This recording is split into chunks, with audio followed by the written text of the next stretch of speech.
il connaît comme ça la limite de ln de 1 plus x sur x quand x tend vers plus l'infini. À vue d'œil, il semblerait que ce soit 0. Comment vous allez le trouver?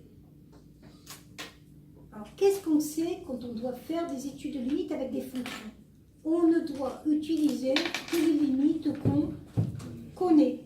Il y en a une dans le cours, regardez, qui peut ressembler à ça. Mais qui peut, hein? C'est laquelle? Donc nous, dans le cours, on a cette limite-là. Limite ln de x sur x, quand x tend vers plus l'infini, est égal à 0. Est-ce qu'il y a vraiment marqué limite de ln de x sur x? Non. Mais presque, oui, mais presque en mathématiques, c'est pas la même chose. Ben moi, je vais modifier mon expression pour que ça m'arrange. Je vais l'écrire, ça, je ne peux pas le simplifier, vous êtes d'accord? ln de 1 plus x, je ne peux rien faire avec. On est d'accord ou pas d'accord?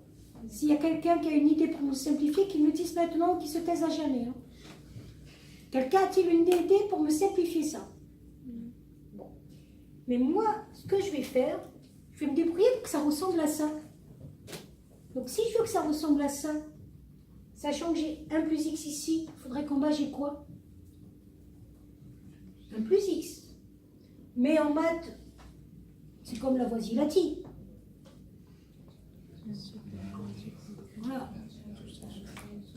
Tout se transforme, donc je n'ai pas le droit comme ça d'ajouter un 1 plus x sans transformer mon expression. Si j'ai divisé par 1 plus x ici, il faut que je fasse quoi? Je le mette au numérateur. Et j'oublie pas que j'avais 1 sur x ici. Est-ce que vous avez compris la démarche que je viens de faire? Je me suis débrouillée pour avoir une expression qui ressemblait à ça, mais avec une variable grand X. Je crois que ça vous gêne, le petit x. Ça vous gêne moins quand j'écris comme ça? Est-ce que ça vous gêne moins? Non, c'est pareil. Donc, en gros, il faut que j'ai le même grand X ici qu'ici.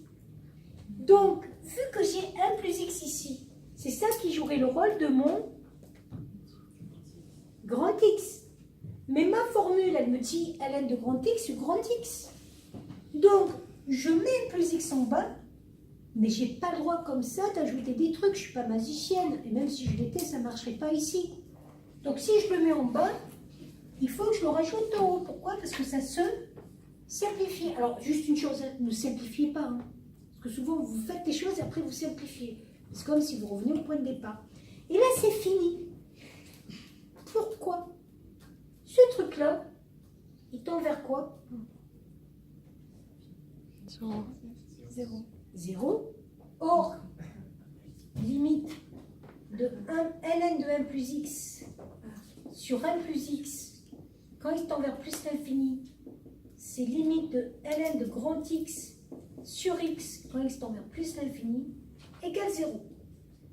Et ce truc-là, il tend vers quoi? Alors, il va tendre vers 1. Vous vous rappelez ce qu'on avait fait en début d'année? C'est une forme indéterminée. Donc, quand c'est une forme indéterminée, qu'est-ce qu'on fait? On factorise. Et le fait de factoriser, le x va s'en aller. Il va rester 1 plus 1 sur x. Et 1 plus 1 sur x en plus l'infini, ça tend vers 1. Donc, en gros, vous avez un facteur ici qui tend vers 0. Vous avez un facteur ici qui tend vers 1, et donc par produit, qu'est-ce qui va se passer par produit? Ça tend vers 0. Alors juste une chose, le jour d'une épreuve, vous auriez mis, je pense, tout de suite 0, sans justifier.